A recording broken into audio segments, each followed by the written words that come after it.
Any good news regarding the injuries front on the fitness side of things?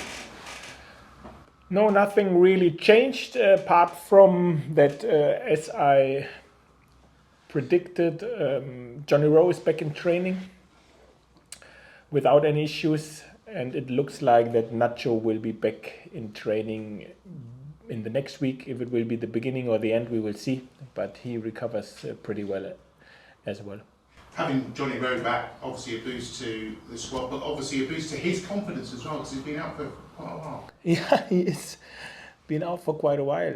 I think he hasn't done an appearance in this season. So obviously it's a big boost for him. He's a nice guy, a good lad, very positive guy, and we are happy that he's back in training. And yeah, we will see what happens in the future, in the near future, if or when we will use him. Regards the captain, Andrew, you spoke about why you gave him the opportunity to wear the armband. How did he receive that as well? I mean, what was his feedback after being named captain? Yeah, to be fair, he was okay with it. So I gave him more or less exactly the same explanation which I gave you, that he behaved like a leader, like a top professional in a situation which was for him personally maybe not the easiest one, where he was not starting, even if he deserved to start after everything what he has shown in training. But sometimes there is a period of time which maybe is not in your favor, and then it's all about how you react, and he reacted very well, and this is why I decided to give him the armband. He responded very well. Obviously, he was happy about it, and he has shown, and this is the most important thing, a great performance on Monday.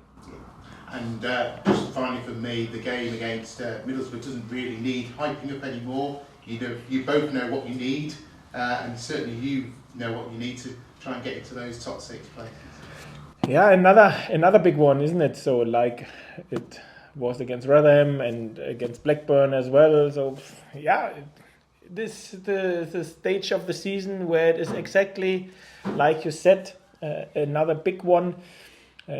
Great to be in the mix, great to have big games at this stage of the season, and we are really looking forward to it. We obviously know everything what we have to know about Middlesbrough.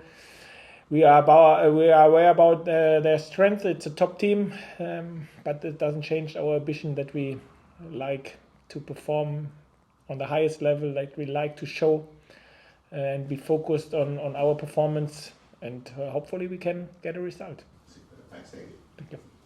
David, just to pick up on the injury front as well, I think on Monday you said Grant Hanley would have surgery Tuesday, yes.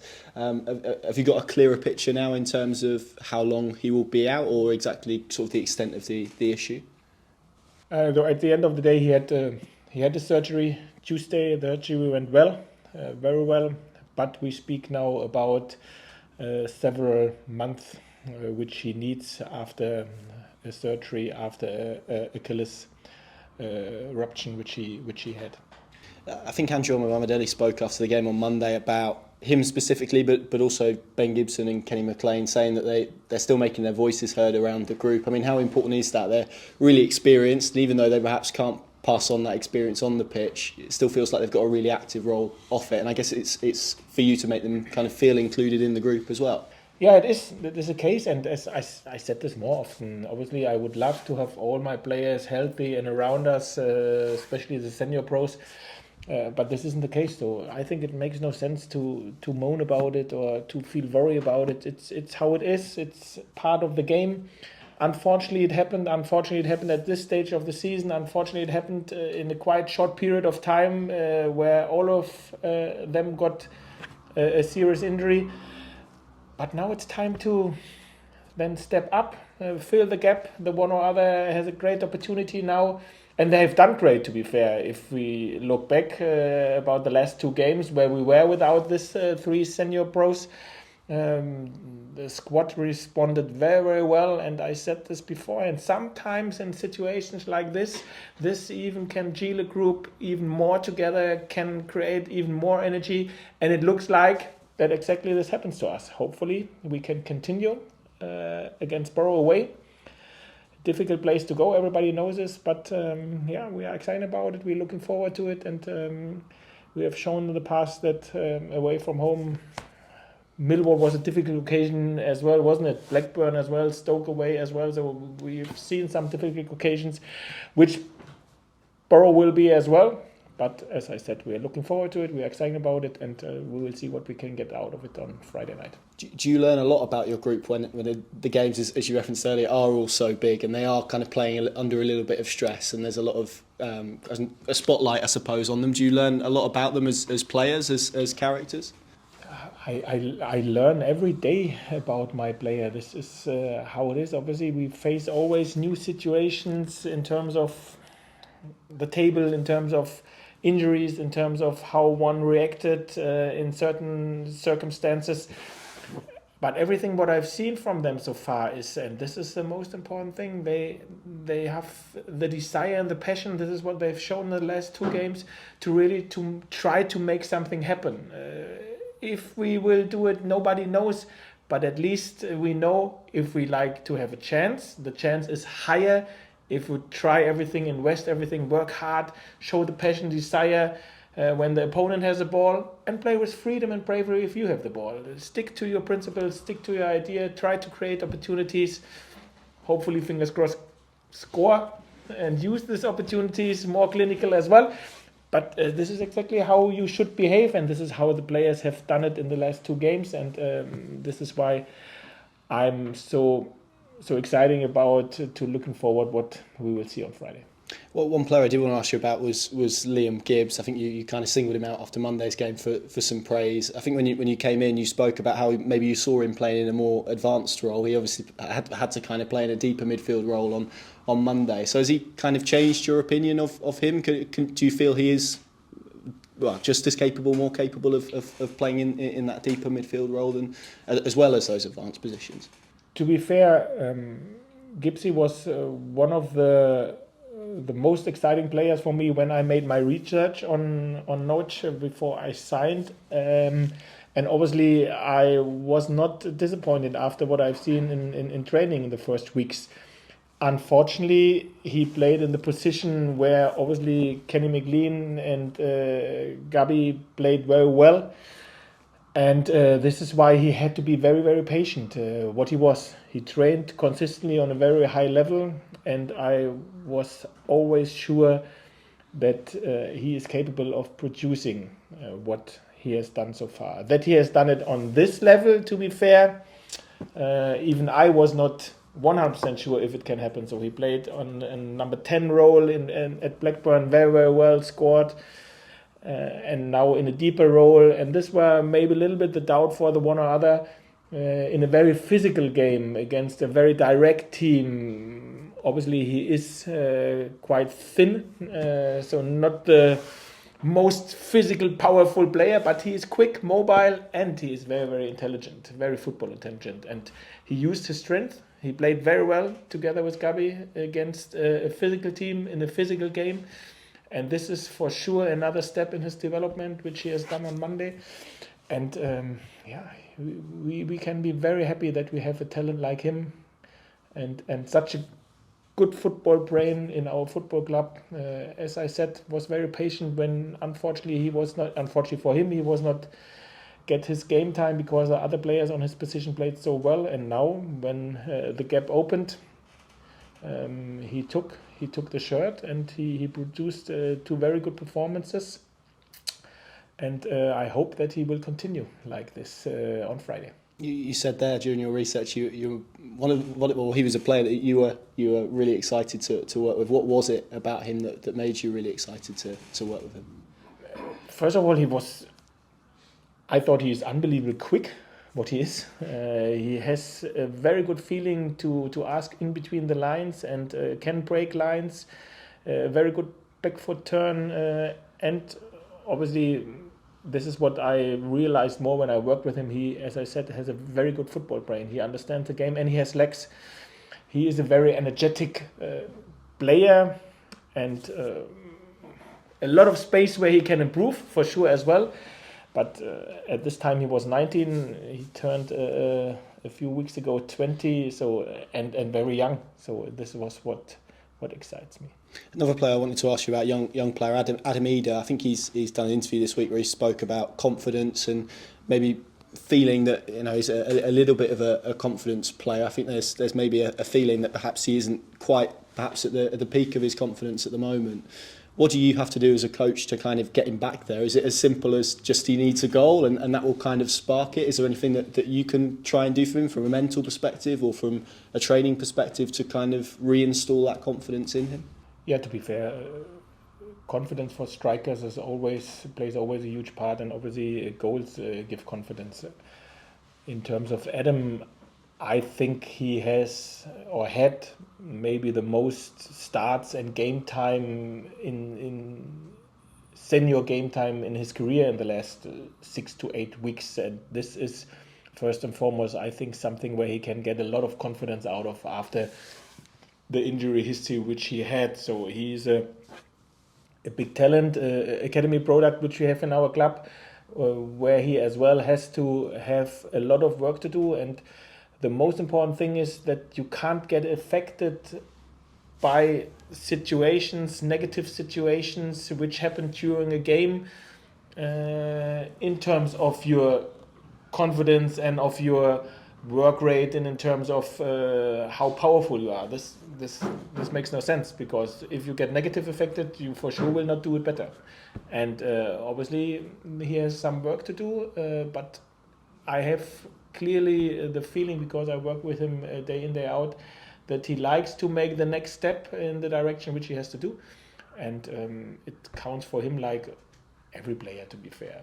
Confidence with results, good performances, goals, good movements, good situations will grow. We try to make sure that they have moments like this in training, but obviously in games it gives you even a bigger confidence boost. Yeah, and you spoke about that game time. That's so important, isn't it? Because I think throughout his Norwich career, he's only made 18 league starts. So it's not a lot of football for someone at 22. So that's going to be really important as well. That exposure to, like you say, different situations and different pressures within those situations. Yeah, this only shows how less experienced he is and how less he faced situations like this. So if you face situations like this more often, obviously you are more experienced and you can deal with the situations better.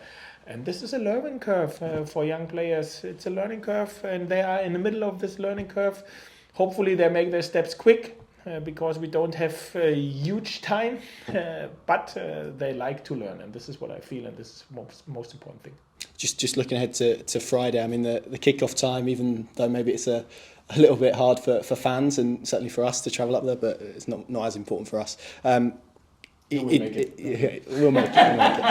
It does give you a chance to maybe get a head start on some of your competitors to kind of, I guess, put some pressure on them with a victory. Is that something that you're thinking about and are conscious of and trying to, I guess, give a statement win, but also an opportunity to kind of steal a march on them a little bit? Or are you just thinking about yourself? No, I didn't have this in my mind. So if somebody would guarantee me we will play on Saturday at 3:00 and we will win, I play at 3:00 on Saturday. I don't care about the kick-off time. So it is how it is. I said this more often. Things which I can't change, I don't really care about. There is an opportunity though for you guys in particular, I guess, because and again you mentioned this on Monday that Millwall are stumbling a little bit. There are teams in that pack who maybe haven't quite grasped the opportunity yet, and you're really keen for that to be your side. So a win on Friday, again, it feels like we kind of say this every press conference, but an opportunity for you guys to kind of grab that, I suppose. Yeah, I think it's more or less the same story for all the teams who are in the mix at the minute. I think so. We said this more often. We make sure that we are focused on ourselves. Don't look too much to the left, to the right. Don't get carried away by the noise, by results. Make sure you perform on the highest level in ball possession and without ball possession. That you make your details right. That you do everything, as I said, with the right desire and hunger and passion, and try still to do it with freedom and bravery. And this is where our focus is on. if we get another draw, okay. If it's a win, great. But this is how we set up ourselves to only take it on the next game to perform on the best possible level. Yeah, I guess it's kind of what you said there about achieving that freedom and that bravery in amongst games that feel really big to supporters. So do players almost have to disconnect themselves from how big a game feels in order to get that freedom and bravery, or are you capable of finding it a different way? No, to be fair, I think as bigger and as greater the occasion and the game, as better it is. So this is why we all together started at one time playing football with, I don't know, 6, 7 on the streets with friends or in the garden. Because we loved the game, and obviously you then wanted to play in big stadiums in front of a lot of supporters, big games where it really counts. So this is why we started at one time. When you are young, you think about it, you dream about it, and now there's a reality, and the guys have it more or less now every week. So come on, bring it on, and embrace it as good as possible. This is, I think, something what is very, very important. As I said, don't get carried away from results. When you win, that you start to fly, or when you draw after a very good performance, that you drop down. This makes no sense. Try to keep your focus. This is very, very important at this stage of the season, and hopefully we can do. Just a few more from me. I mean, we mentioned the kick-off time there, 8 o'clock on a Friday night. Norwich fans are obviously going to be aching. That is a long old trip up to Middlesbrough. So just a word for them, and also the important role that they will play on Friday night for your team. To be fair, not only on Friday night, I think the away support since I came in the building was just amazing. This was from another planet. So I hear that we nearly 1,600, 800 supporters already. Tickets are sold and will back us. Obviously, we need them, even if I know how hard this trip on a Friday night at 8 o'clock is. But the away support which we faced so far was just amazing, as I said. Yeah, absolutely. And just a word on Middlesbrough as well, who under Michael Carrick have obviously, I think they've gone from the relegation zone to the playoff picture. It's been some sort of run of form, some resurgence that they've had under him. What do you make of them and the way that they set up? A very talented team, and I guess it's going to be a really interesting contest between two teams who are probably going to look to attack on Friday night. Yeah, I think the stats speaks for themselves. How many goals they scored. Obviously, offensively, they are absolutely threat, especially at home. They have a very good record, so we know everything what we have to know. We have every respect which we have to when we face Borough. But I said this beforehand. We are ambitious, so we like to give them a proper fight. We like to really go for it as well. And then we have to make sure that we, as I always said, whoever we face, home or away, we will be focused on us and our performance, that we stick to our idea, to our principles, and hopefully we can get our game on the pitch on Friday. Final one from me, obviously a big occasion for you guys on Friday, but also a big occasion for the women's team on Sunday. Obviously lots of fans in attendance, but what would your message be to some of those girls who are going to be going onto that pitch? What sort of advice would you give them in terms of handling an occasion like that? Enjoy every second. Hopefully it will not be the last time, and embrace the occasion and enjoy this what you face there. It will be a great afternoon for sure, and hopefully they make a result as well. Good stuff. Thanks, David. Thank you. Thank you.